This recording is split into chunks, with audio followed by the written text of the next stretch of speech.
Que tal, como están? Moi bons días, saúdos de La Voz de Galicia, benvidos a Carballo, benvidos a este espectacular pazo de Villar de Francos, a todos os que nos están vendo a través de lavozdeGalicia.es de calquera das nosas plataformas, e benvidos todos os que están aquí. Moi bons días, un aplauso para recibir este desayuno, por favor. Estamos nunha das nosas xiras con este Foro do Rural, o futuro para o mundo rural, retos e oportunidades. Este é un foro que organiza La Voz de Galicia co patrocinio da banca e tamén, por suposto, ca colaboración do Concello de Carballo, gracias, alcalde, e da colaboración tamén da Fundación Juana de Vega e da Fundación Eduardo Pondal. Para nós son citas moi importantes porque este é un espacio para o diálogo, para compartir ideas e porque máis nos importa, penso que a todos, que é construir un mundo rural moito mellor para os que xa estamos aquí e para os que veñen. En este caso, queremos presentarlles, facemos casi un percorrido de punta a punta por Galicia, porque queremos presentarlles aquí en Carballo unha desas iniciativas empresariais que son exemplo de boas prácticas. Esta empresa é a idea de Xesús, Ana e Ricardo, que a todos debemos mencionar. Eles veñen da Ribeira Sacra e teñen queixos de sobra coñecidos e queixos multipremiados. Pero se por algo nos gusta e presumimos de Airas Moniz en todo o mundo, é porque eles, cando arrancaron este proxecto, dixeron iso de queremos deixar, sobre todo, un medio rural mellor para os que veñen. Xesús Mazaira, que tal? Moi bons días. Hola, moi bons días. Xesús é socio fundador, un deles, de Airas Moniz. Sempre decimos que Airas Moniz comenzou no 2017, pero creo que ti tiveches unha conversación de rapaces, pode ser, con Ricardo, porque Ricardo sí que estaba metido xa na explotación láctea, non? Sí, sí. Bueno, antes de nada, dar as gracias a Voz de Galicia e a banca por organizar estes actos, que creo que son necesarios para dar a coñecer o que está pasando no medio rural, non? Nunhas zonas e outras. Bueno, un proxecto que naceu dunhas conversas do ano 90-91, que daquela non teña moita importancia, pero verdadeiramente o proxecto naceu no ano 2011, aínda que salimos ao mercado no 2017. Non? Somos tres socios, como comentache antes, Ana, Ricardo e eu. Ricardo e eu somos amigos de toda a vida, desde pequenos, andábamos xuntos, e el viña dunha explotación gandeira moi importante, vaca frisona, andaba en concursos, levaba grandes premios, estaba sempre entre as mellores gandeirías de Galicia, dentro do modelo intensivo, en produción de leite e en calidade. Para que vos fagades unha idea, ten vendido algún animal incluso a Alemania e Holanda. E eu por aquel entonces, con 18, 19 anos, a min me costaba entender por que unha comarca moi gandeira como era de Chantada e unha gandeiría tan prestixiosa como era a Ganadería Outeiro, Adil, non lle daban un valor engadido ao leite, non? E o vendían á industria, simplemente.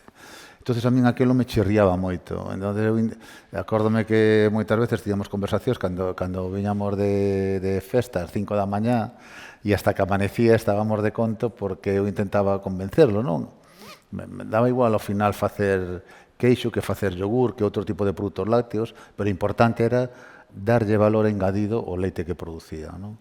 Que ocorre? Que naqueles anos producir para a gran industria daba moito carto. Entón, era entendible que nadie se quixera complicar a vida transformando esa leite. Os costes de produción eran moi baixos, o leite se pagaba moi ben, co cual quen se iba a complicar a vida nun proxecto empresarial. Era un pouco que había, en realidad. Era un pouco que había. Entonces, bueno, pasaron os anos e por circunstancias da vida, pois tuvemos fillos da mesma idade.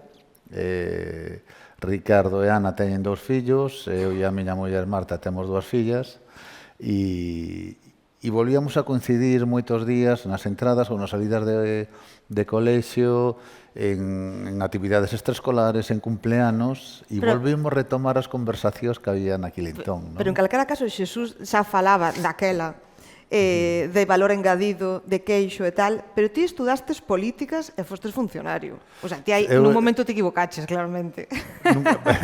Eu, sinceramente, estudiei Ciencias Políticas, especialicéme en Administracións Públicas e en Estudios Políticos. Pero non che saliu ese run-run da cabeza?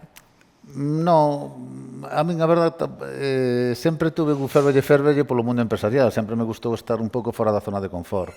E a administración nunca me gustou. E a verdade tampouco me gustaba estudiar. O que pasa é que en Santiago se vivía moi ben, entón había que aproveitar os momentos de estudiante, non? Sí, sí. Que pasa? Que chega un momento que terminas a carreira, eu fui facer prácticas de Secretaría de Intervención en un concello na provincia de Ourense, a Piñor de Cea, e xa me quedei na administración pública, estuve en 14 ou 15 anos, non? O sea, nesas conversas de recoller os fillos, seguiu vivo a idea de facer algo xuntos. Sí, porque que ocorre? Eu despois de ser administración tuve en outras actividades, desde xestionar un pazo de turismo rural a ter unha axencia de seguros, o sea, sempre me gustou estar un pouquiño, como digo, fora da miña zona de confort e buscando cousas novas, non? Que me inquietaran e poñer en valor proxectos. E que ocorre? Que, claro, xa no ano 2009-2010 a situación do campo era moi distinta, non? O precio do leite estaba baixo, os costes de produción eran moi elevados, veía que estaba erosionando a terra, que non lle estaba deixando un futuro aos seus fillos, e iso lle preocupaba moito, non? Entonces, bueno, a idea xurdiu porque Ana e eu, cando estábamos nunha xestoría, que tiñamos unha xestoría en propiedade, pois decidimos que era un momento de dar un cambio á gandeiría, non? Porque a situación, o que estábamos vendo, que era que en Chantada estaba emigrando todo o mundo, se estaba indo para fora, os rapaces da nosa edad, nadie se quedaba ali, estaba quedando todo abandonado, e un pouco queríamos demostrar que se podía vivir e que se podía vivir dignamente do campo, non? E foi un pouquiño eso que nos levou a poñer en marcha o proxecto e... Un proxecto que evidentemente arranca con moito traballo porque hai unha auténtica recuperación e incluídes tamén un cambio de raza da vaca. Sí, eso foi a posteriori, porque, bueno, Ana, a muller de Ricardo, é asesora fiscal e laboral, co cual de queixo non tiña nin idea, eu tampouco tiña nin idea de queixo, e Ricardo era gandeiro, pero tampouco tiña nin idea de queixo, nin de derivados lácteos, non? Entón, que ocorre? Como nós non sabíamos nada deste mundo, o que fixemos foi un plan de empresa pensando para transformar 900.000 litros de leite que producía Ricardo en Outeiro SC dentro da denominación Arzúa Ulloa co modelo de frisón, modelo intensivo, non? Que ocorre? Que facendo ese plan de empresa démonos conta de varias cousas. Primeiro, que íbamos a ser un máis, porque non nos íbamos dar diferenciado dos demais. O sea, podías facer un queixo triangular ou hexagonal, pero a materia prima era a mesma, co cual esa diferenciación era moi complicada. E unha cousa tamén que nos chamaba moitísimo a atención facendo ese plan de empresa é que nos demos conta de que os queixos que nos queríamos facer e que estaban amparados baixo un paraguas dunha denominación de orixe que era Arzúa Ulloa, nos lineales dos supermercados estaban máis baratos que un simple queixo de barra. Entonces, claro, decíamonos, si temos un sello para poñer en valor un territorio e unha forma de facer e ese produto o temos que vender a un precio moito máis baixo que un simple queixo de barra, algo está fallando, non? Que ocorre? Que como non conocíamos ben este mundo, nin sabíamos por onde andábamos, fixemos ese proxecto, pensando en transformar esa cantidad de litros de leite dentro da denominación Arzúa Ulloa. Naquele momento empezamos a falar con bancos, a inversión que tiñamos que facer para transformar todos ese volumen de litros era moi grande. Había unha crisis económica moi importante tamén, viñamos da crisis do ladrillo, os bancos estaban reacios tamén, reticentes a invertir en grandes proxectos. Nos costaba algo de ter financiación e ao mesmo tempo non nos convencía eso, non? Sabíamos que ese non era o camiño, pero non sabíamos o camiño que tiñamos que coller. Entonces, bueno, fixemos o proxecto, presentámoslo á Xunta de Galicia, que nos deron unha subvención, recordo daquelas, casi do 50%, e ao final, como non nos sentíamos cómodos, renunciamos a esa subvención. Ese proxecto e esa idea que tiñamos de transformar o produto quedou en stand-by. Eso tuvo que ver con buscar outro tipo de leite para facer os vosos queixos? Eso veu a posteriori. Cambiar do intensivo ao pastoreo, casi. Eso veu a posteriori, veu porque nós non sabíamos nada deste mundo. Entonces, que ocorre? Que tiñamos outros traballos, vivíamos deso, entonces tampouco era algo que nos acuciara poñelo en marcha, non? Queríamos facer algo, xa nos pillaba con 40 anos, con unha forma de ser e de pensar moi clara, sabíamos que queríamos cuidar a terra e deixarlle un futuro, mellorar a terra que nos deixaron os nosos avós, que, por desgracia, a xeneración anterior foi un pouco degradándoa e traballando moi intensivamente e queríamos darlle unha volta a todo eso, non?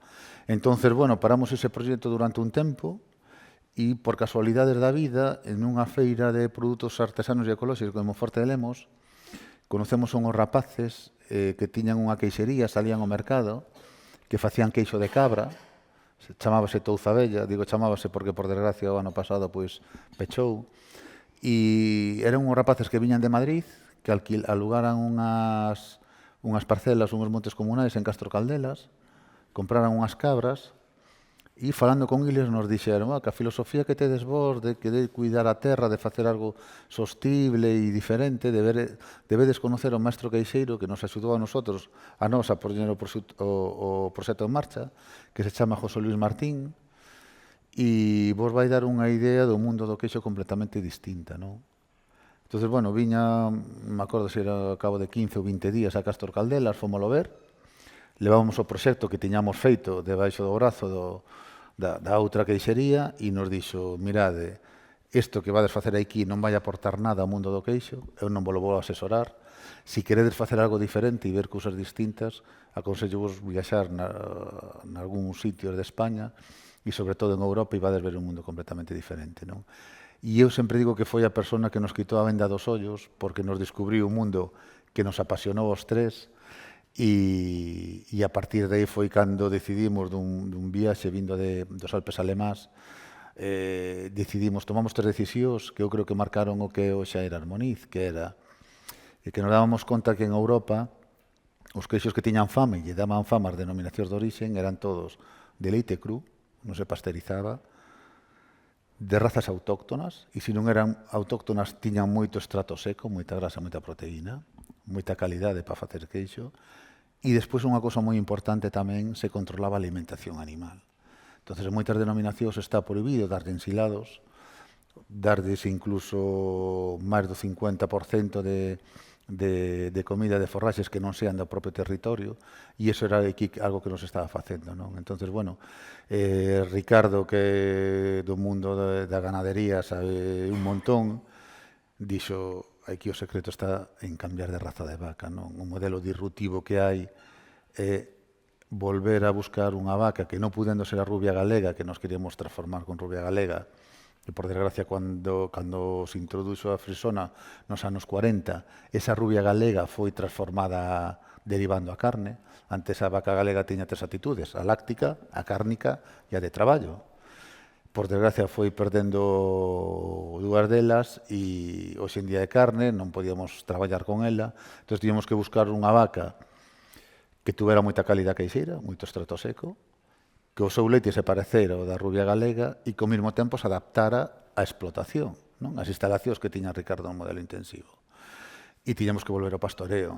Claro, Ricardo aí xa entraba nun mundo, unha ganadería moi prestixiosa con grandes premios e nun modelo intensivo, volver ao pastoreo que nunca fixeran, pois lle costou un pouquiño. E o risco de, entendo que arrancar a facer algo diferente, non? De facer esa aposta tan convencida ou que?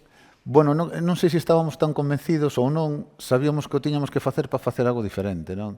E iso nos levou moitas tensións dentro da sociedade, porque ao final somos 3, cada un ten unha visión completamente diferente do mundo do negocio e da forma de facer as cousas, entonces nos levou un pouquiño tempo, non?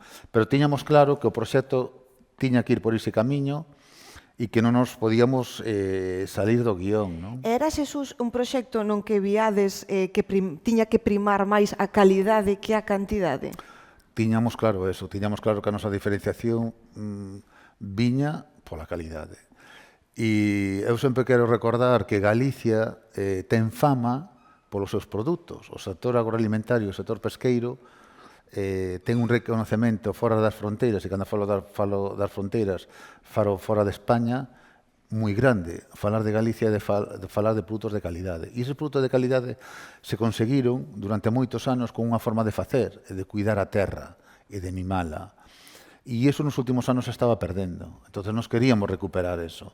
Entón, claro, ti ahora daste conta de que si tes unha vaca no modelo intensivo, unha vaca frisona, que está comendo a mitad dos produtos, sean a través de piensos, de outros forraxes que veñen de fora, que poden comer o mismo aquí en Galicia que en Polonia ou en Rumanía, a diferenciación non vai ser tal. A vosa vaca é a Jersey, se non me equivoco. Como é esa vida que teñen esas vacas? Estas vacas que dan este queixo? Bueno, non é como a nosa é moito máis esclava que a delas. Elas hoxe en día viven moito mellor.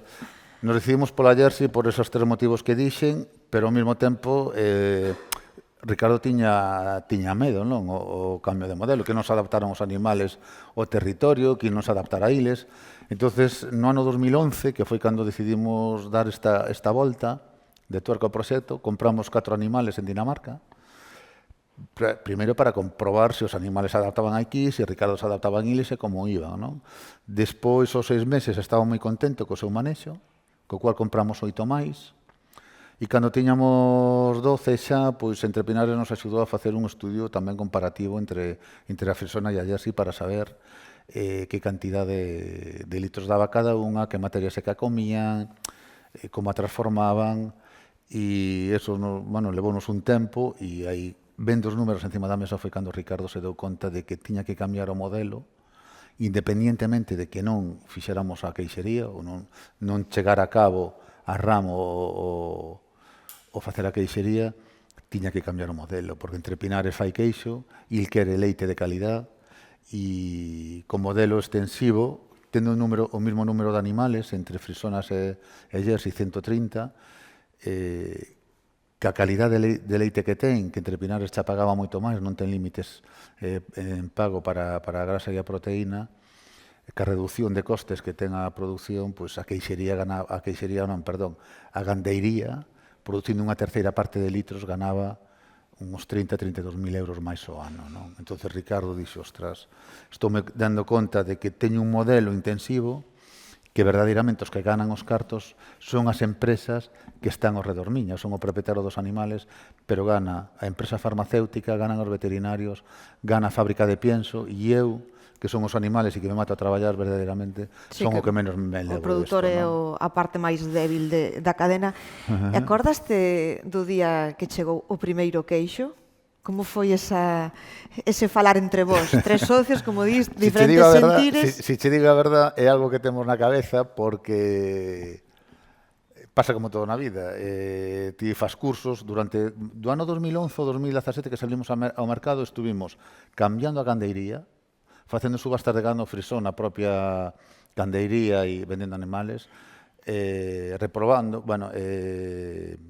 cambiando a Jersey, estuvemos recuperando pastos, date conta que hai 40 e pico hectáreas, se plantaba moito millo nos últimos anos, utilizaba moito abono de síntesis química, tuvemos que crear terra vegetal, plantar ervas autóctonas. Foi recuperación da terra tamén. Recuperación da terra, e estuvémonos formando, porque ningún dos tres tiña nin idea do que era facer un queixo, nin un produto, un derivado lácteo, non?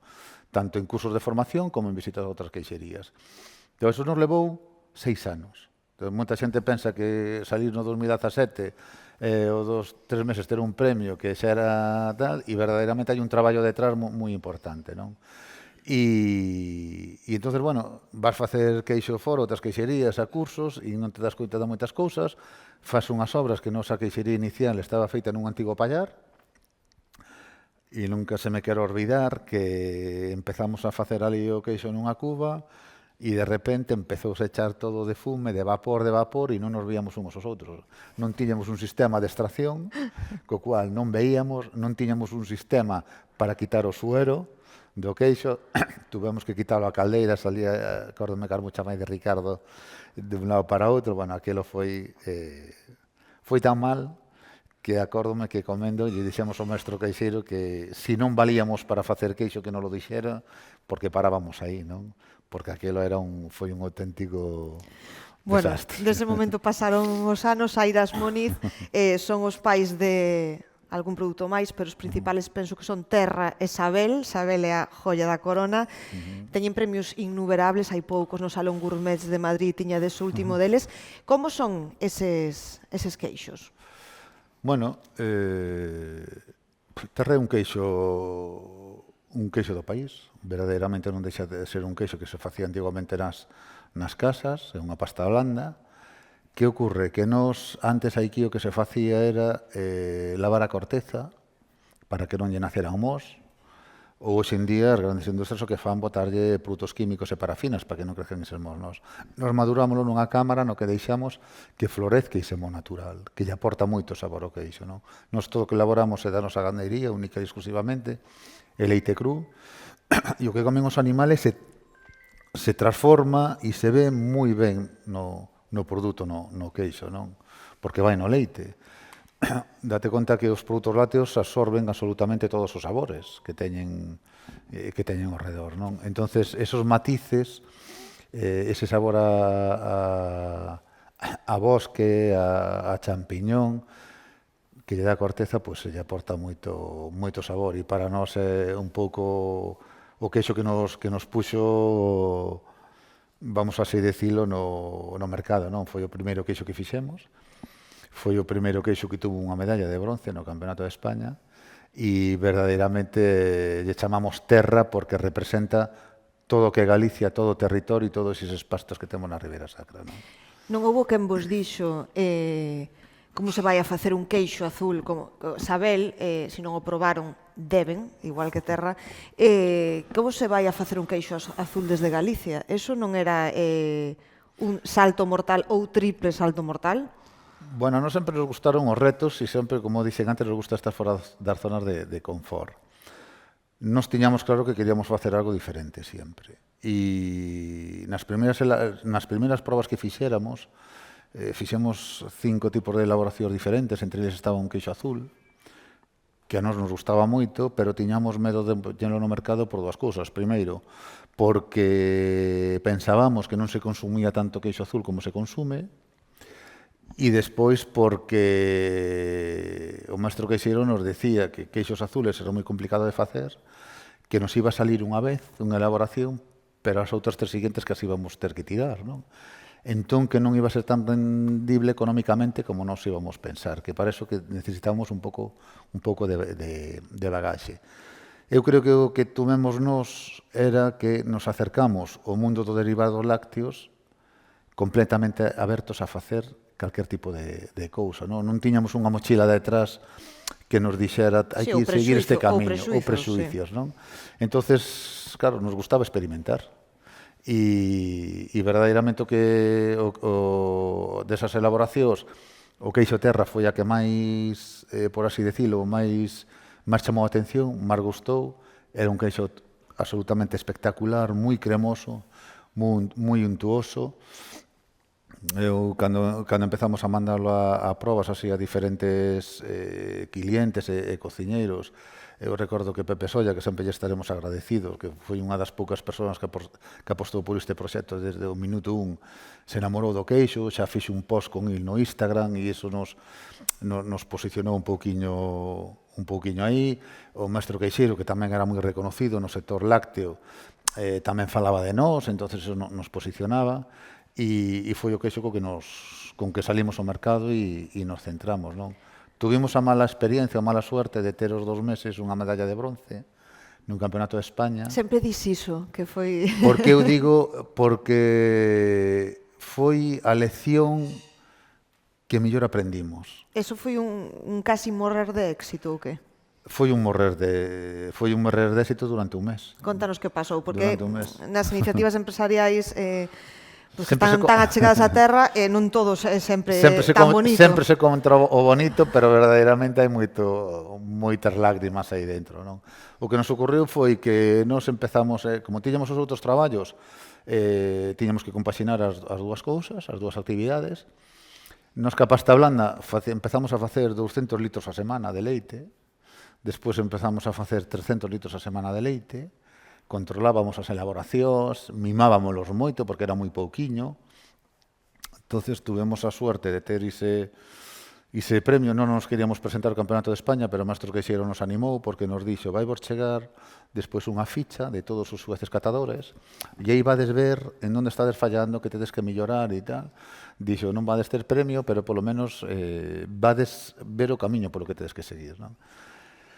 Paradóxicamente tuvemos a medalla de bronce e eu sempre digo que foi o peor que nos pudo pasar, non? Porque de repente todo o mundo quería ter o queixo do premio e nós pensábamos que sabíamos facer queixo, pensábamos que facer queixos era facer tornillos e pasamos de elaborar 300 litros a semana a elaborar 400 litros ao día, compatibilizando co outro traballo. E que pasou? Que perdemos os controles. Perdemos o control de elaboración, perdemos o control de oreado, perdemos o control do proceso de maduración. E en agosto dise ano, o sea, cando levábamos uns poucos meses no mercado, tuvemos que tirar todos os queixos que tiñamos na cámara de maduración, entramos en depresión, eu sobre todo, e acordome que o Maestro Queixeiro tuvo que vir para facer de psicólogo, porque nós non queríamos Xa pensastes en deixalo. Pensamos en deixalo, o sea, dábamos ganado para pagar a amortización do que tiñamos da inversión e mira, nos dedicamos a outra cousa aquí o noso e paramos de facer isto porque verdadeiramente non sabemos, non?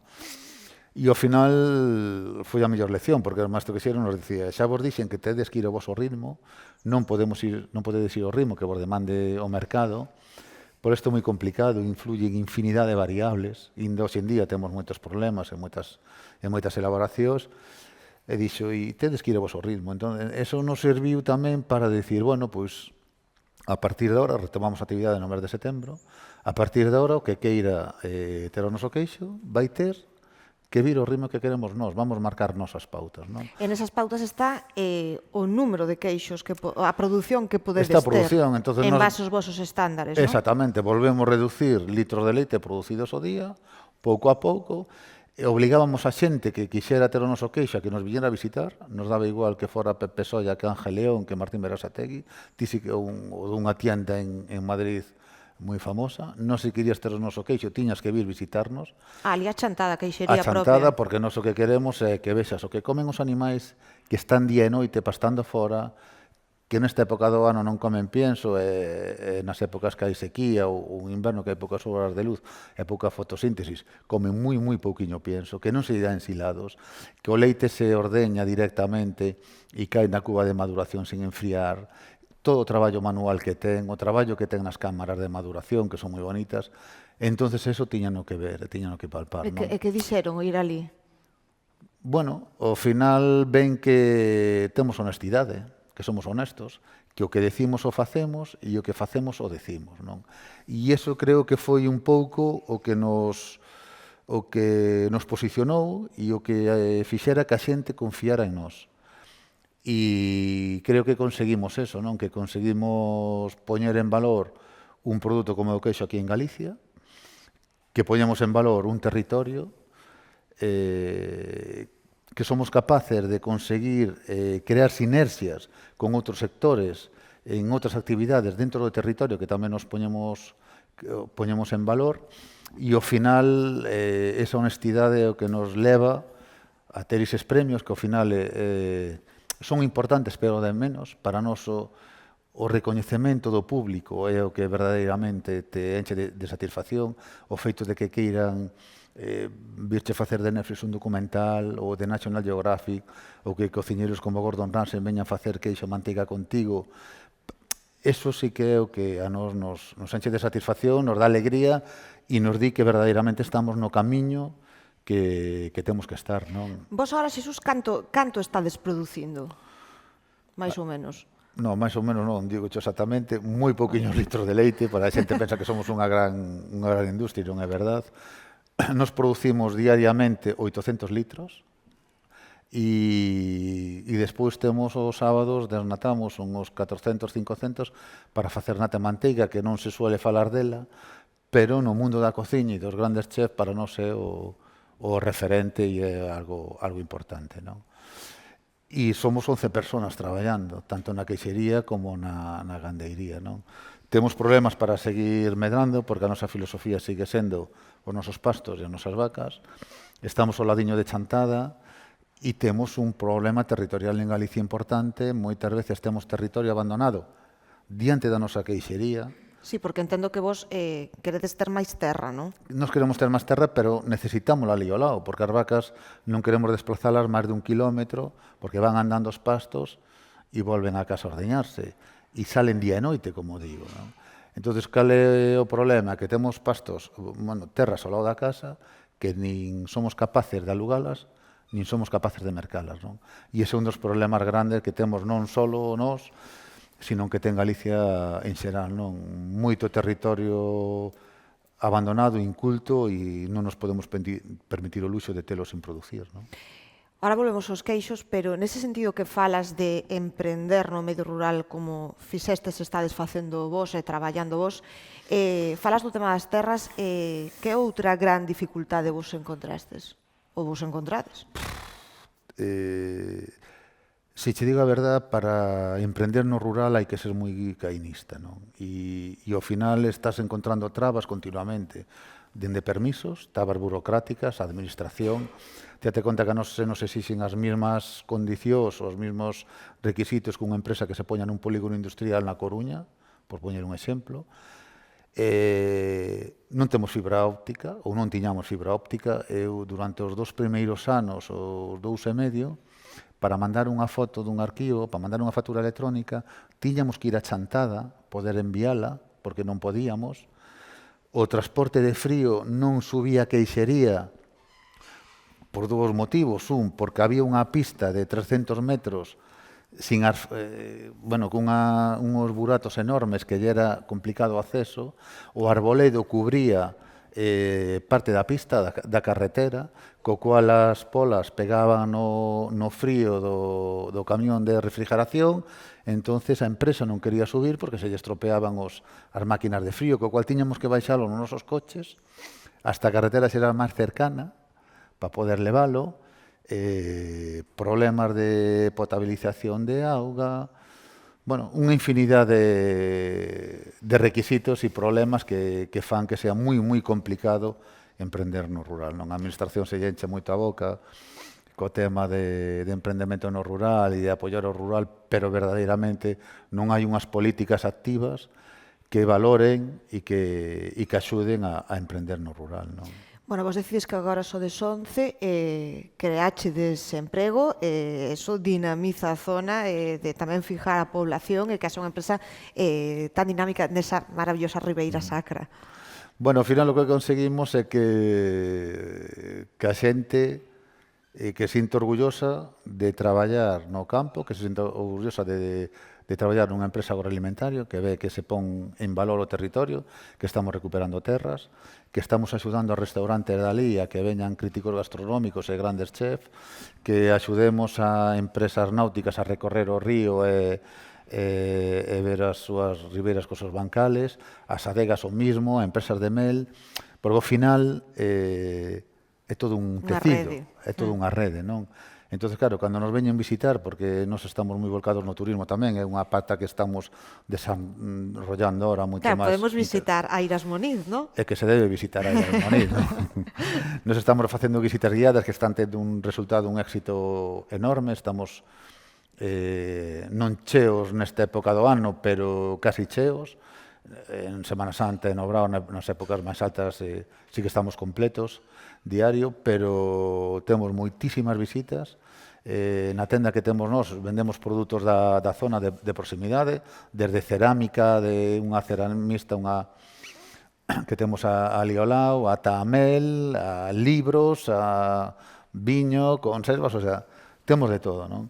E un pouquiño é crear ese tecido productivo. Veñen críticos gastronómicos, veñen cociñeiros, veñen xente de tendas especializadas, coñecen produtos novos, e ao final é todo un tecido productivo que se está desarrollando e que queremos seguir desarrollando ainda moito máis, non? Mencionas esas visitas máis famosas e máis anónimas. Quen son agora mesmo os vosos clientes? Solo imos encontrar os vosos queixos en tenda gourmet? Ahora cada vez menos nos estamos abrindo un poquinho máis, non? Nos exportábamos unha parte importante da nosa producción ao principio, porque é certo que nadie é profeta na súa terra.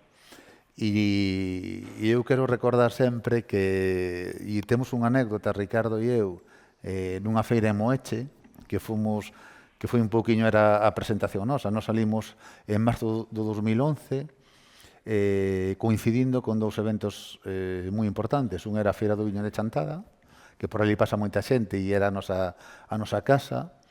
O Fórum Gastronómico de Coruña, co cual nos deron voz ali nun auditorio para explicar o noso proxecto e enseñar os nosos produtos. E pois un poquinho máis adiante había unha feira en Moeche e eu sempre recordarei que había xente ali que lle chamaba a atención aos nosos queixos, esas cortezas comestibles un pouco raras. Se as máis marelas, tal, sí. E nos decían que eses queixos que estaban mal, que íbamos a envenenar a xente. Unha señora, recórdome, que levaba 30 anos traballando na fábrica de queixos de Moeche e que eses queixos cos tiraban, que éramos uns asesinos. Bueno, nos chamaban de todo, non? E verdadeiramente aquí en Galicia nos costou moitísimo entrar. Claro, foi donde menos vendestes, en realidad. Era donde menos vendíamos, o sea, había señoras, veciñas nosas, que conocíamos de toda a vida e que lles dábamos pena e que viñan comprar o queixo, pero non o comían. Pero verdadeiramente nos salíamos a exportación, vendíamos algo en Madrid, vendíamos en Reino Unido, pero aquí en Galicia non. Entón nos costou moito entrar aquí. Que ocorre? Cando empezamos a ter premios, cando empezamos a salir nos medios de comunicación, empezamos a salir na Voz de Galicia, empezamos a salir na televisión galega, en televisión española, en revistas especializadas, e a xente enchantada nos empezou a ver con cociñeiros famosos que nos viñan visitar e que andábamos ali con eles ou con críticos gastronómicos, pois entonces empezaron a decir, bueno, algo terán estes rapaces ou algo terá este queixo para ser tan famoso e que esta xente... Abrir un pouco a mente, digamos, e o paladar. Entonces, que pasa? Que aquí empezamos, bueno, como digo, foi Pepe Solla que apostou por nós desde o primeiro momento, por eso estamos eternamente agradecidos e, de feito, facemos un queixo solo para sí, ele. chamase Melia, como a súa Melia, nai. se lle puxe ese nome cariñosamente en homenaxe como lle chamaba o pai a nai. Como lle chamaba o seu pai a súa nai, é unha pasta semicocida. E verdadeiramente é un queixo que o facemos con todo o cariño do mundo porque foi para nós un embaixador de primeira línea. Cando iba por aí ou viña xente, sempre lles decía: debedes visitar este proxecto, estes rapaces están en Ribeira Sacra, merece a pena que vexades o que fan, e nos axudou a posicionarnos un poquinho. E eses cociñeiros tan importantes, que valoran dos vosos queixos? Que é o que vos din? Que atopan de diferente? A honestidade, como dixen antes, porque ao final veñen ver que efectivamente o que decimos o facemos, non? Son produtos completamente naturales, ven que efectivamente que só comen pasto, que o noso pastoreo non é un pastoreo dun sello que necesita unhos días ou unhas horas ao ano, que están prácticamente día e noite todos os días fora. Cando é na época do verán e hai moito calor, efectivamente os metemos ás 12 da mañá, veñen para dentro e a noite volven salir. Ou na época do inverno, se hai poucas horas de luz, salen polo día e a noite quedan fora, pero verdadeiramente están fora, non? E ven que son produtos dos que había antiguamente aquí. O sea, a nata que ves nosa é unha lata densa, é unha nata moi amarela, con moito aroma, moito sabor, moito rendimento en cociña e que marca unha diferenciación importante a outra nata ou outra manteiga que hai no resto do mercado. Claro, tendes máis produtos que estes dous queixos. Exactamente. Mantequilla... Manteiga, temos a nata, e marcan unha diferencia, igual co queixo, non? Marcan unha diferenciación moi importante respecto aos demais. Os nosos queixos son reconocibles. Ti ves o noso queixo, ves que é moi amarelo pola betacaroteno que ten o pasto, que se fixa moi ben a grasa do yes e dese color amarelo. Ves que teñen moitos sabores a natas, a manteigas, moi aromáticos, moi suaves en boca, con un bouquet moi agradable que persiste. E iso, ao final, pois marca unha diferenciación importante, non? Xesús, se fixerades máis queixos, máis produtos, máis venderíades? Vos asumides a demanda que tendes? Nós non o damos o subido, pero somos conscientes tamén de que o éxito non está no volumen. O éxito está en facer un produto con cariño e un produto de calidade, non? Ese debate témolo moitas veces de toda a queixería, seguir intentando comprar máis terras ou alugalas, se pudéramos, e seguir crecendo, pero non sei se ese é o objetivo. Nos o que queremos é sentirnos cómodos co que estamos facendo, dar controlado todos os procesos, ter uns controles de calidad moi exixentes e moi exhaustivos. Non se o queixo non está ben, non sale ao mercado, nos dá igual o coste que nos teña. De feito, cando hai moita sequía, pois pasámoslo mal. Hai 3 anos ou 4, pois estuvemos durante 2 meses ca mitad de producción, porque había sequía, non había pasto suficiente, e nos preferimos non darlle aos animales outro tipo de produto e seguir aumentando a produción. Se dan 9 litros de leite, pois dan 9 litros de leite e non hai máis, non? E iso os nosos clientes tamén o valoran. É un pouco o plus que temos nós respecto a outros, non? E, de feito, a maioría dos pedidos que nos chegan é mándame o que queiras, ou mándame queixo, ou ti verás o que me mandas, sabes? Entón, eso, ao final, creas unha relación de confianza con eles que fai que sea todo moito máis fluido, non? E nos, o que temos claro é que esa liña non a queremos perder, e creo que esa liña foi o que fixo que os produtos de Galicia, os produtos agroalimentarios e de pesca de Galicia, tuveran fama en todo o mundo, non? Xesús, a última é que sempre presumides, como non ides presumir da Ribeira Sacra. Canto hai da Ribeira Sacra nos vosos produtos? Bueno, eu creo que Ribeira Sacra é un territorio, un destino único, e en parte o valor dos nosos queixos veñen dese territorio, non? Eu sempre poño un exemplo, eu hasta non fai moito, pois facía unha cousiña. Nos estamos falando de Chantada, 1,5 km. E se chega en nada, non? Entonces, cando viña esta xente, e eu lle decía, no, esperadame en Chantada, ali no centro, aparcade, e xa vos vou recoller eu, porque é complicado chegar a queixería, non? E lles facía un recorrido de 7 kilómetros, porque non nos levaba a queixería directamente. O sea, porque o kilómetro non me parece. Exactamente. Entonces, que ocurre? Que baixábamos polas ribeiras, íbamos por Belesar e subíamos por San Pedro de Íncora. Entonces, a xente, cando vi esa paisaxe con eses bancales, con ese río, esa maneira de traballar o viño, esas cepas, que para eles era, moitos o deciden, este é un sitio idílico, e ten maxia, ten moita maxia, cando chegaban a queixería, xa veían o queixo dunha maneira completamente diferente, non? E por eso que Ribeira Sacra nos axudou a posicionarnos tamén e a valorar todo iso, non? Xesús Mazaira, grazas. Seguimos agora porque ímonos recompoñer, porque queremos achegar outras voces a este coloquio. Xa o saben, estamos en Carballo, estamos na Costa da Morte e hai moitas ideas aínda que temos que compartir. Seguimos, polo tanto, co que ten que ver co coloquio, incorporamos máis voces despois de toda a experiencia que nos explicou Xesús Mazaira desde os inicios. Moito poderíamos falar máis de Airas Moniz, pero damoslle a benvida, por suposto, ao alcalde de Carballo, noso anfitrión, Evencio Ferrero. Que tal? Moi bons días. Moi bo día. Moitas gracias. Ao seu lado está Óscar Salgado, que é o director territorial da banca na Coruña. Óscar, gracias. Gracias. Estendemos máis Carballo a porta da Costa da Morte, Camariñas, a beira da Costa da Morte, unha delas. Alcaldesa Sandra Inso, alcaldesa de Camariñas, que tal? Moitas gracias. Bien. Alcalde Evencio Ferrero, de que lle sonan estes retos que contou Xesús para establecerse no rural? Hai que dicir que Carballo ten unha boa población, 31.000 veciños son, non? Por aí anda a cousa. 32. Bueno, vamos mellorando. Pero vostede como alcalde, e co apego que vostede lle ten ao medio rural, á nosa terra, que retos como alcalde ten aí que lle salta un pouco a alarma e di o noso medio rural debería mellorar por aquí ou isto lle falta?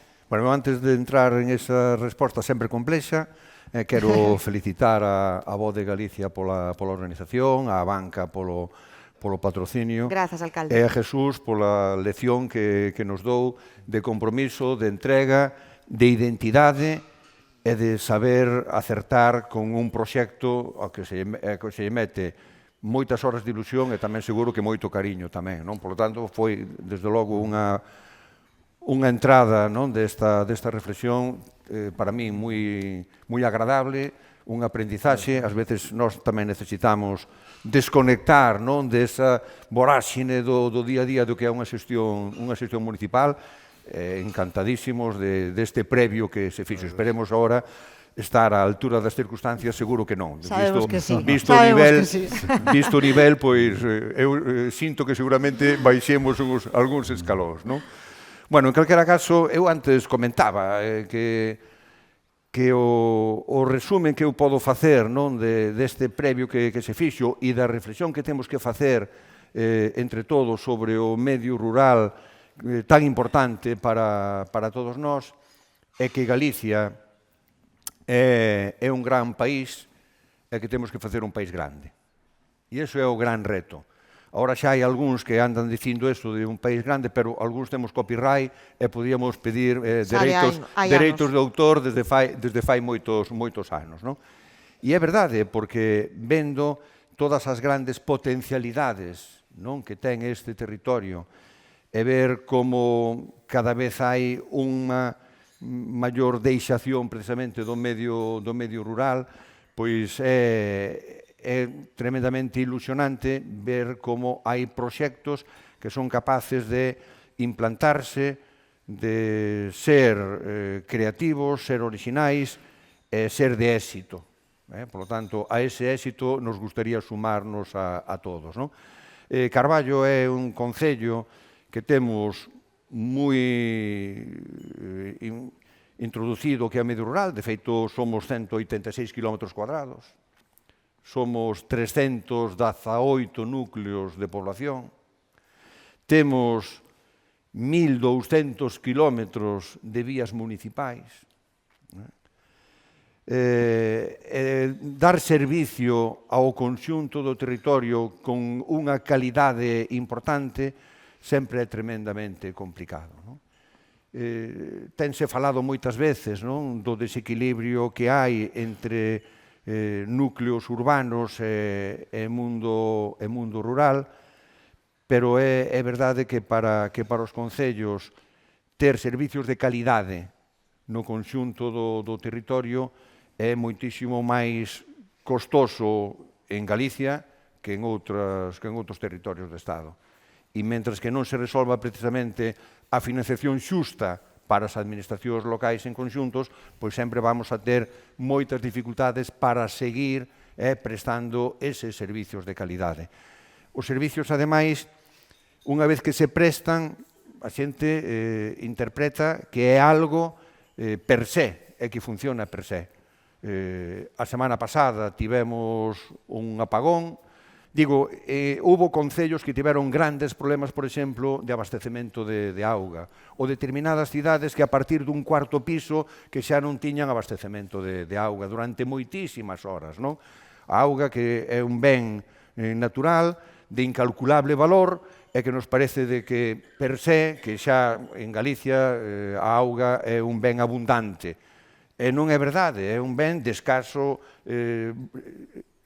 servicio no sentido de que se non tes unha rede importante e ben montada, pois vamos a ter problemas. Bueno, pois en Carballo, afortunadamente, ese servicio funcionou con total normalidade. Incluso aquí hai algunha gran empresa con alto consumo de auga, como é Conservas Calvo, que consume 1 millón de litros cada día,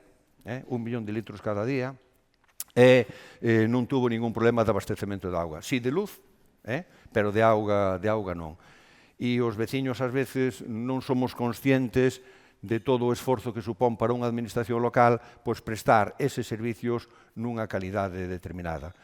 Son algúns dos aspectos que temos que aportar, pero nós, por exemplo, que temos esas 18 parroquias, en este momento todas as parroquias de Carballo teñen un local social. Aumentamos solo nos últimos 10 anos sobre 150 kilómetros a rede de abastecemento de auga, 150 kilómetros, que parece que se fai así, sin máis, e costa un esforzo económico enorme, porque ademais foi un esforzo económico soportado polo Concello de Carballo, sin axudas de outras administracións, a non ser a axuda da Diputación, porque en ese POS permite que destinemos o diñeiro aos recursos que nós decidamos. E nós sempre apostamos precisamente para que o POS vaya fundamentalmente ao medio rural, nunha porcentaxe altísima. Algún ano, o 100% do POS, que son, no caso de Carballo, sobre 2.200.000 euros aproximadamente, pois vai destinado só ao conxunto das parroquias. Claro, alcalde, eses son servizos para que a xente queira vivir en Carballo e queira quedar a vivir en Carballo. Non sei se a alcaldesa de Camariñas ten esa sensación ou esa preocupación de darlle servizos a todos os veciños. Decía Xesús, esos exemplos de non chegaba a fibra óptica, tal. É algo que pasa de forma xeral en Galicia, non, a alcaldesa? Ahora mismo, añadido, estou escutando Evencio que coincido con el en todo que un concello con noso somos 5.060 habitantes, por desgracia, bueno, pues intentaremos a ver si non vamos a menos, porque ao baixar de menos de 5.000 igual tes que vir de secretario interventor, porque estamos...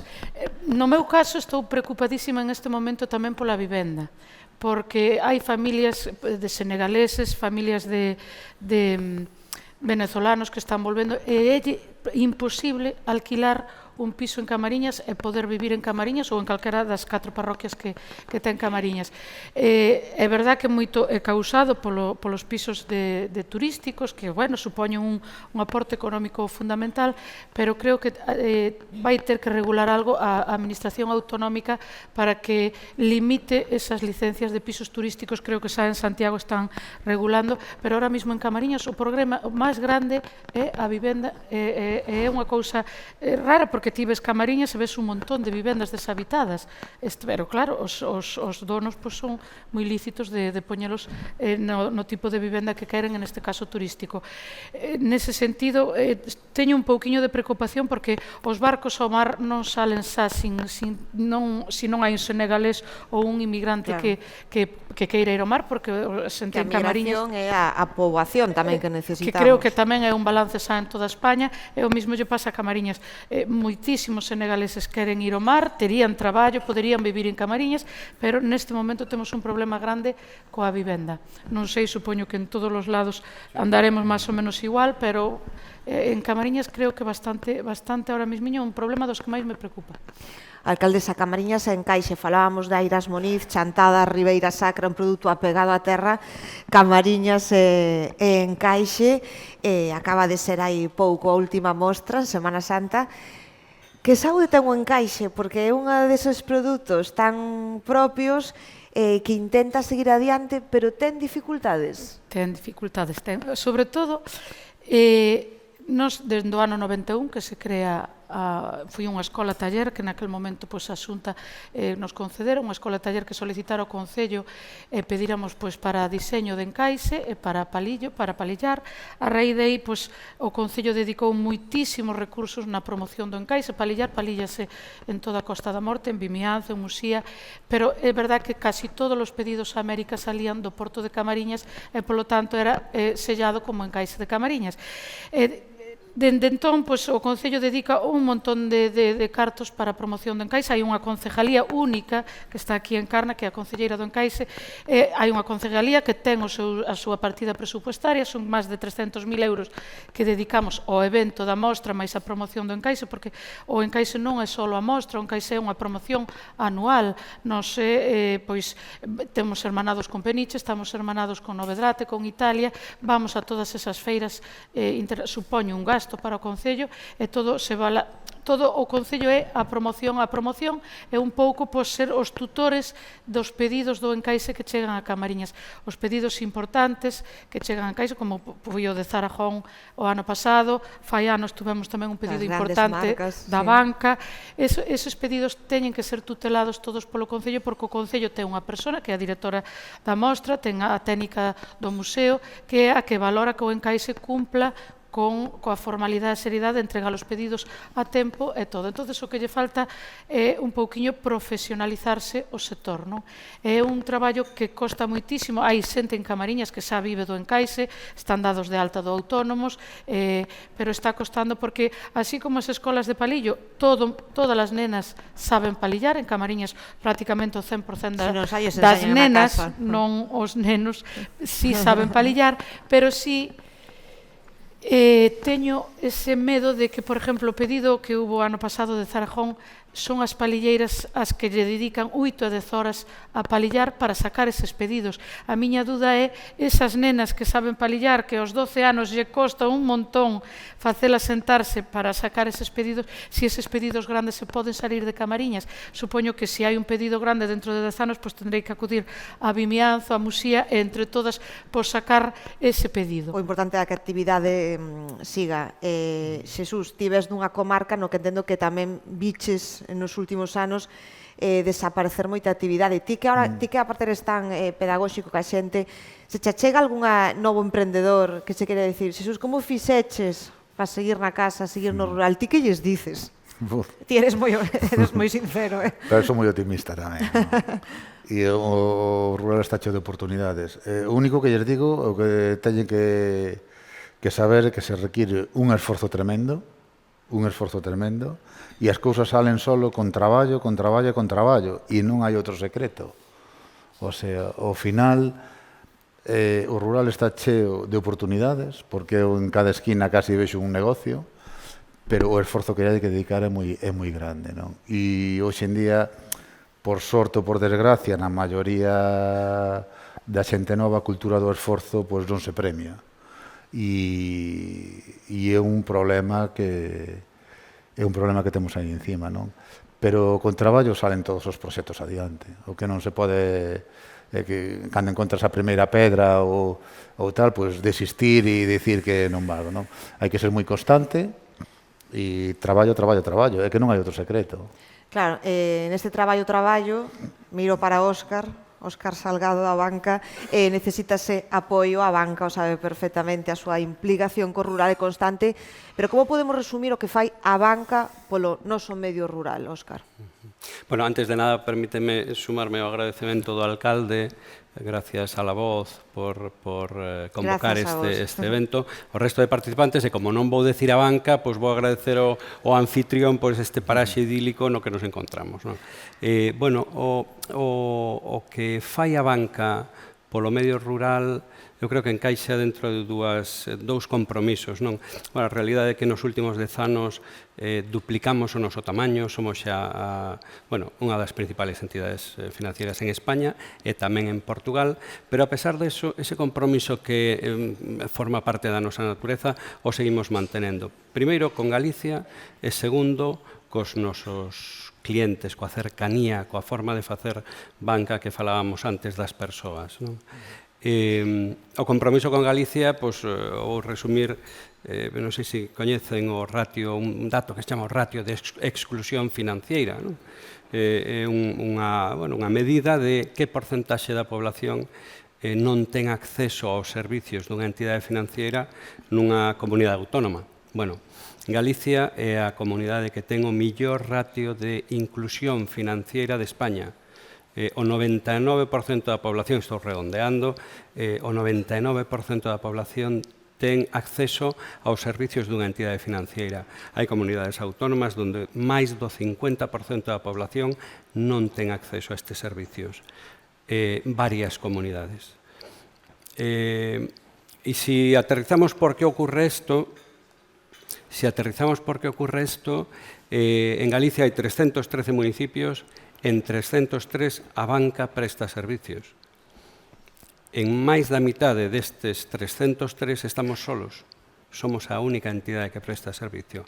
E isto, efectivamente, é ese compromiso con Galicia que, a pesar de esa dimensión que temos xa ibérica, de España e Portugal e outros países, seguimos mantendo, non?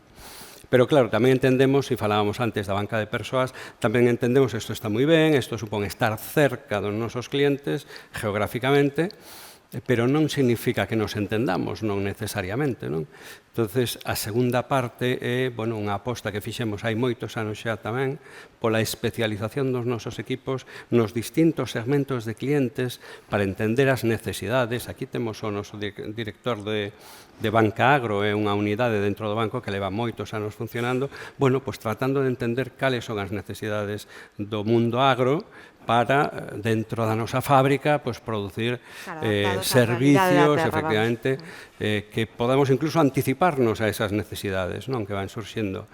exactamente igual con Bancamar, etcétera, etcétera. ¿no? Bueno, a realidade é que hai unhos meses éramos, digo hai unhos meses porque xa somos 8.000 personas coa incorporación de Eurobic en Portugal, pero hai unhos meses éramos 6.500 e dos 6.500, 4.000 estábamos especializados en algún segmento de cliente. E isto é precisamente para entender cales son esas necesidades e poder anticiparnos. Entonces, esas dúas cousas xuntos sí nos dan esa cercanía e esa aposta que fai a banca polo rural e especialmente en Galicia. Claro, a síntese sus entendo que as necesidades dunha empresa que arranca ou se mantén no medio rural, ti pola túa experiencia, entendo que non son as mismas que as que están en outro punto da nosa xeografía. No, e no momento da empresa, da evolución da empresa, tamén as necesidades son diferentes, non? Claro. Entonces, bueno, o ter como DIL, o ter unha banca ao lado que che pode ofrecer diferentes produtos acorde ás necesidades que tens nese momento e que a xente que está ali traballando nelas sepa, ou como dís ao principio, o que podes necesitar, non pola experiencia que ten con outras empresas e a evolución que vai, pois é de vital importancia para que tanto o sector financiero como o sector productivo podan subir. Non? Claro. Alcalde de Carballo, eu non sei se no Concellos tamén un pensa iso de que empresas queremos para o noso Concello, que tipo de negocios nunha Galicia que queremos que sexa o máis sostible, pero entendo que os Concellos lles interesa que negocios broten, que sigan os seus veciños producindo, xerando emprego. Un pensa niso de, xa sei que son ideales, pero que Galicia queremos? No, por suposto, non? Eu creo que a nosa obriga ese pensar continuado e tamén saber que concello queremos e que Costa da Morte nos gustaría que fora, non? Pero en Carballo temos un problema que vimos alertando desde fai décadas incluso, non? En Carballo, en este momento, unha iniciativa empresarial que se queira implantar no polígono industrial de Bertoa non pode nin facer un despacho de chuches. Non hai un solo metro cuadrado de solo industrial en Carballo en este momento. E é algo incomprensible, non? Algo incomprensible. Cando desde distintas voces, incluídos os propios empresarios carballeses instalados no polígono industrial, estivemos alertando de ollo que vai pasar isto. Vale? E ao final pasou. Claro, estas oportunidades unha administración non debe de caernos de esleixo de chegar a circunstancias como actuales, non? Nós temos ou procuramos ter unha relación de facilitar a todo o sector empresarial a súa implantación en Carballo. E para nós é unha prioridade. Temos un polígono industrial tremendamente dinámico, donde traballan agora mesmo máis de 2.000 persoas, donde hai un montón de empresas de sectores diversos, pero sobre todo xa pensado no sector industrial, que é o que crea tamén man de obra, e o empresariado sabe que para nós unha preocupación do empresariado pasa a ser tamén a nosa preocupación. Non é unha obriga, porque se non entendemos o territorio como conformado non por distintos sectores que todos teñen que aportar e que achegar solucións para ese Carballo do futuro, pois eu creo que estamos errados. Os empresarios do polígono saben que solicitan unha entrevista co Concello de Carballo e pode ser que como moito se tarde 4 ou 5 días, unha semana en ter a reunión de traballo. E despois tamén hai que ver que cousas leva feito o Concello para seguir millorando ese bo servicio que os empresarios prestan. Nós nos últimos 4 anos invertimos no polígono industrial máis de 1 millón de euros o Concello. Porque eu creo que é a nosa obriga tamén. Eu sei que hai outras administracións locais que non consideran que sexa unha responsabilidade exclusiva do Concello, non? Pero para nós unha responsabilidade do Concello é todo o que se move dentro do Concello. E para nós tamén é importante que as entidades financeiras se sintan a gusto en Carballo, que presten o mellor servicio en Carballo, porque Carballo é un lugar de atracción non só da población carballesa, senón de todo o conxunto da comarca, non? E en todo caso, bueno, pois que as entidades financieras que poñan algún personal máis para atender a moita demanda que teñen, non? Pero, en calquera caso, eu creo que é unha obriga da administración local, precisamente, facilitar que todo o mundo se sinta en Carballo. Temos ese lema desde fai moitos anos, que depois outros tamén non lo copiaron, pero ben está ese, que Carballo ten que ser un bo lugar para vivir, e ten que ser un bo lugar para invertir. Claro, para que... E para apostar por ese Carballo de siga o futuro. desenvolvemento. Óscar, apelado, que fai a banca pola Costa da Morte, pola Coruña, actividades e apostas claras. Dentro desa foto que facía un poquinho máis amplia de ámbito galego, non? Pois aquí nesta comarca, Costa da Morte, pois mira, estamos prácticamente na totalidade dos concellos, aquí alcalde con 3 oficinas, non está nada mal, aquí están os directores de 2 delas e o director de zona. Entonces, falaba de 30 oficinas, máis de 150 persoas, quer decir, esa primeira parte de, geográficamente estar disponibles creo que está razonablemente cuberta, e a segunda parte de entender as necesidades, a verdade que temos convenios de colaboración con, aquí co polígono industrial para dar, solucións ao comercio e a industria de Carballo, con todas as cofradías de pescadores da Costa da Morte temos convenio, non sei, creo que Mazaricos, me comentaba antes Jesús, Mazaricos é o concello de Galicia con maior produción láctea, exacto, e temos, por suposto, un acordo coa Asociación de Productores de Gandeiros de Mazaricos, etcétera, etcétera. Aparte diso, somos a entidade ou a organización que, obviamente temos convenio coa Xunta de Galicia para a tramitación da PAC e somos a organización que máis PACs tramita en Galicia. Entonces, quero decir, porque ao final tamén temos esa capilaridade que nos permite dar ese servicio e estar accesible a calquer agricultor ou gandeiro. Entonces, tamén a Escola de Formación Agraria de Coristanco, onde estamos participando nese foro lácteo anual que se celebra, etc. Son algunhas das cousas e moitas máis. Ao final, volvo a decir, tamén nesta comarca, igual que nesa foto que facía de Galicia, tamén nesta comarca temos esa capilaridade de red que nos permite estar próximos, pero además temos o oído posto para estar tamén cerca, entender o que se necesita e apoialo. É que exista o diálogo. Alcaldesa, quería volver sobre o encaixe como a outra iniciativa empresarial, a Pegada a Terra que trouxemos hoxe a este foro. Falaba de que lle preocupa este relevo xeracional con respecto ao encaixe, pero que necesita o encaixe para seguir? Que sigan eses contratos de grande magnitud? Ou como podemos facer desde Camariñas que non perdamos o que tamén é patrimonio, non? Perder é prácticamente imposible perdelo. Porque está na vida da xente. Exacto, perder non, porque todos as nenas de Camariñas saben palillar. O sea, perder non se vai perder. O que sí me preocupa é a produción a grandes pedidos que podan salir de bastantes gestións que estamos facendo xa con multinacionales grandes. Pero lle gustaría que se dera ese salto a pedidos grandes máis frecuentes? Claro, ahora mismiño poderíamos afrontar o pedido grande que ahora mismiño en este momento sí que podemos sacar o pedido que sea, porque temos casi 2.000 personas de palilleiras que xa poderían palillar. O que sí me entra dúda 10 anos, que a media de edad, pois, a mellor son 60, 55, pois, a mellor que esas nenas que veñen detrás de nós, pois, que saquen esos pedidos. O que está claro é que o Concello vai seguir estando formando, incluso estamos mirando de que dentro do horario escolar, como temos o mar na escola, nós temos unha actividade que todos os viernes os nenos en horario escolar vaixan a practicar o deporte de vela, pois o mismo estamos intentando en que poñer xa dentro do horario escolar unha tarde, pois, que sea para aprender a palillar e que sea pois para nenos e nenas, porque nos está costando muitísimo facer entrar os nenos, non? O que quería aproveitar ahora un minuto que teño aquí os da banca, Camariñas ten 2 sucursales da banca, Ponte do Porto e Camariñas, pero sí que necesitaríamos a parroquia de Camello un caixeiro automático que me comprometo a ceder ao local gratuitamente, porque, mira, os alcaldes e alcaldesas temos por costumbre que estamos sempre en modo pedir.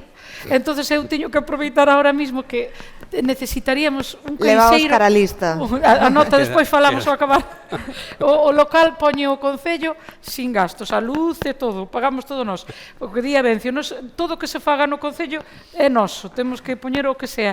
Eso quería aproveitarlo porque senón despois o mellor pasa. Moi ben, autorizada. En canto encaixe, pois, teremos que seguir dentro do Concello, así vai ser, temos, xa che digo, unha propia área con propio presupuesto, temos 6 millóns de euros de presupuesto no Concello, dos cales, casi 2 millóns son xa a nómina de funcionarios, 1 millón se leva ao SAF, outro millón vai para servicios, o sea que dentro do Concello temos como actividade primordial o encaixe, a mostra do encaixe, o museo, que ao mesmo tempo é turismo, que ao mesmo tempo é aporte económico para os mariñeiros, porque a muller que palilla na casa, pois supóñelle un aporte para eses días de inverno. Claro, turismo ademais que valora o noso, que queremos que sexa un turismo de calidad que valore, non? Exacto, e moitísima xente chega a Camariñas, chega porque somos conocidos no mundo do encaixe. A pasada fin de semana nos visitaban uns médicos jubilados que o primeiro que quixeron era quitar unha foto ca estatua da palilleira, visitar o Museo do Encaixe. O sea, o encaixe non é só artesanía, que sí, pero tamén é turismo, e de feito así o levamos casi todos os anos a Fitur, é o noso bastión que nos conocen por eso, non? Bueno, Óscar, ti que levas unha boa lista, hai que decir que entendo que tamén quer explicar que apoio financiero ás comarcas, a Galicia, é financiar algo máis que vaya eu ou a miña empresa a pedir un crédito, entendo que é estar na actividade, no que falan os alcaldes. Entendo que a banca ten todo esta rede de apoio ás actividades que hai nos diferentes concellos, non? Sí, no encaixe estamos, verdad? Sí.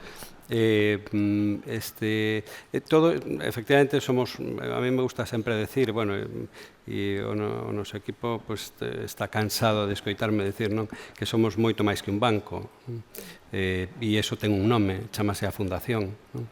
A Fundación é a obra social da banca.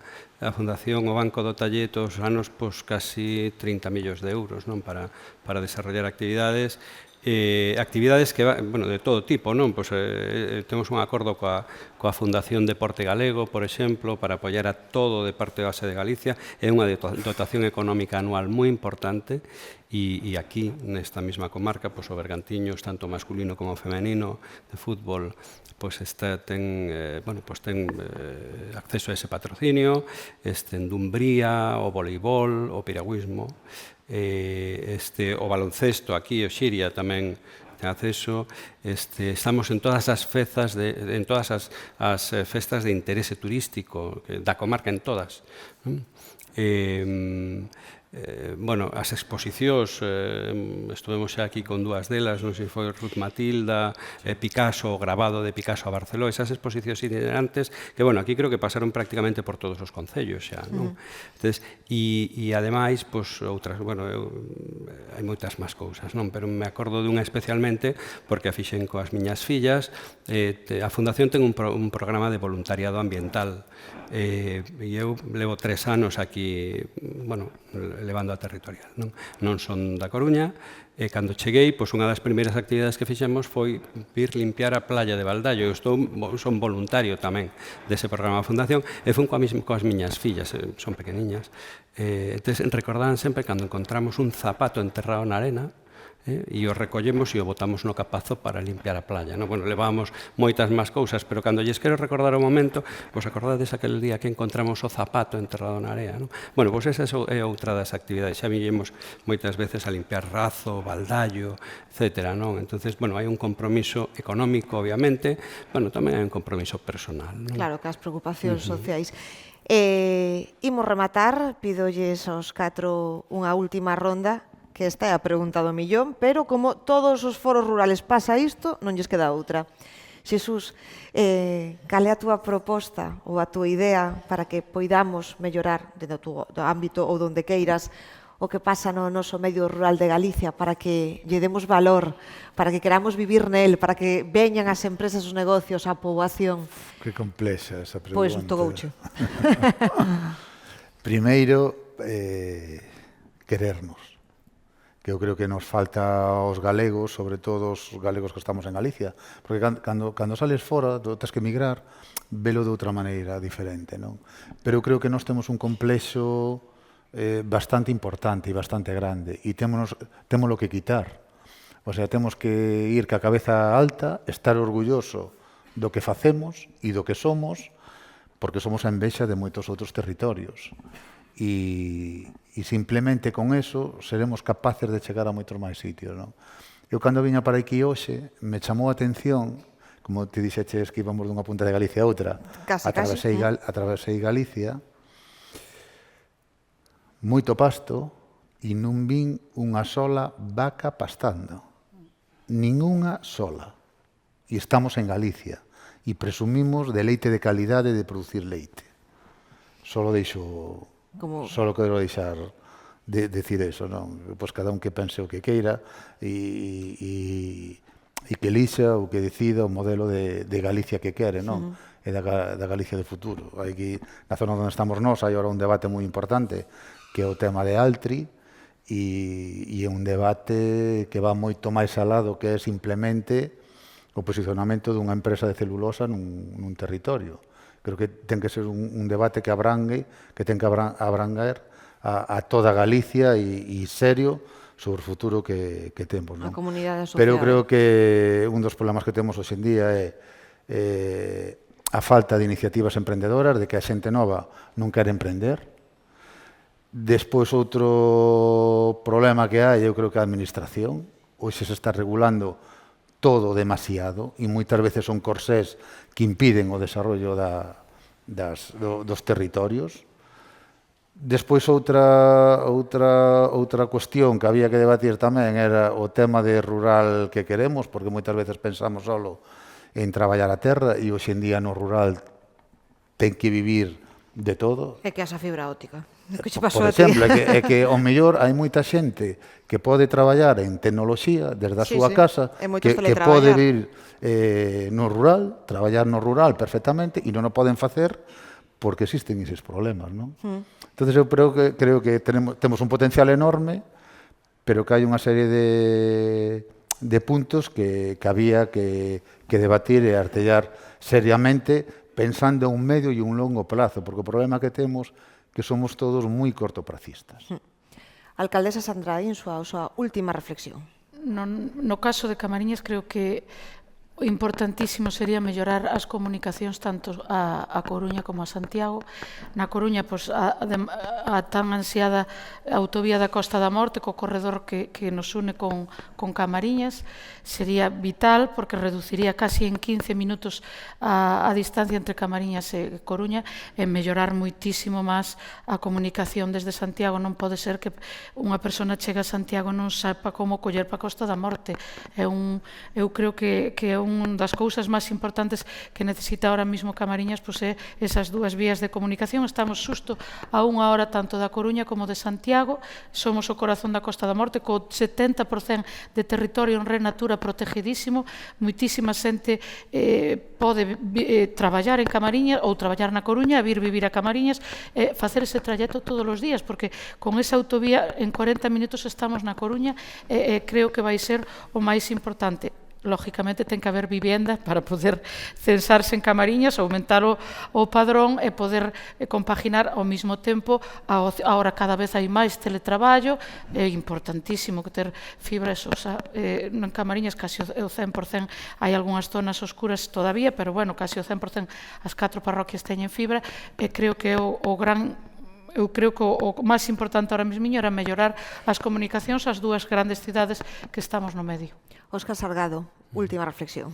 Pois eu animaría, me sumo a esa reflexión sobre a riqueza que temos, non? Somos unha comunidade tremendamente rica en recursos, comparativamente con outras comunidades de maneira moi importante, e eu creo que o que necesitamos é ese punto de iniciativa que botaba de menos Jesús, porque temos a capacidade de aportar valor, de transformar o produto que se genera na nosa terra, aportando valor, e xenerando moita máis riqueza que simplemente comercializando o produto tal como se extrae, non?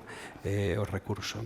Entonces, eu simplemente animaría a que me sumo a esa reflexión de animar a que que a mocidade, o empresario actual se anime a dar ese paso de transformación do produto, e aí, para calquer proxecto que teña sentido, aí estaremos nosotros para apoialos sin ninguna duda. E ese é unha Temencio das... Ferrero. Grazas, Óscar. Marchamos. É unha realidade que non pasa só en este país, que non pasa, é dicir, é unha tendencia a nivel mundial. Cada vez se está concentrando máis a población nos grandes núcleos urbanos e cada vez se está deixando precisamente o resto do territorio. En Carballo, o primeiro ano que se dou a inflexión, é dicir, que o casco urbano de Carballo tivo máis habitantes que o conxunto das parroquias, foi no ano 96. No ano 96, ata o 96 había máis habitantes no rural que nas parroquias, non? Pois mira que poucos anos despois, en estes momentos, xa o casco urbano está nun 68% de población, con 21.000 e pico de habitantes o casco urbano, e 11.000 no rural, non? E iso ten que levar a reflexión. Desde o punto de vista da administración, temos que seguir apoiando os investimentos en servicios no rural. É verdade que aínda a nivel tecnolóxico ainda existen zonas de sombra que non teñen cobertura para que un estudiante que reside en calquer lugar do territorio teña as mesmas condicións que o que vive ao lado dunha biblioteca pública. E esa extensión de servicios é algo que temos que acometer, pero precisamente para eso e pechamos o círculo empezando ou volvendo a repetir o que se empezou. É dicir, temos un gran país que o temos que convertir en un país grande. E para que así sexa, temos que mirar precisamente ao conxunto do territorio. E que teña posibilidades, que a xente que queira apostar polo conxunto do territorio teña oportunidade de facelo. E ollo con eses novos proxectos, que pode ser que en vez de crear, veñan a destruir e a asolar, e que veñan a expulsar a xente que sí que quere facer proxectos de transformación, creadores de postos de traballo, creadores de economía propia e a unha escala moito máis reducida, pero moi necesaria, pois que sea necesario que veñan e que aposten precisamente por este mundo rural. Unha Galicia para todos onde cada un queira vivir. Señores, moitísimas gracias, un placer. Un aplauso para eles. Gracias a vos.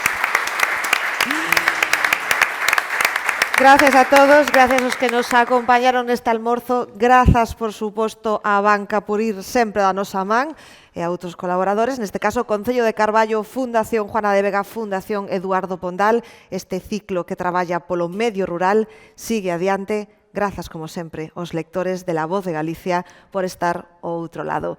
Vémonos, moi pronto, ata outra. Grazas.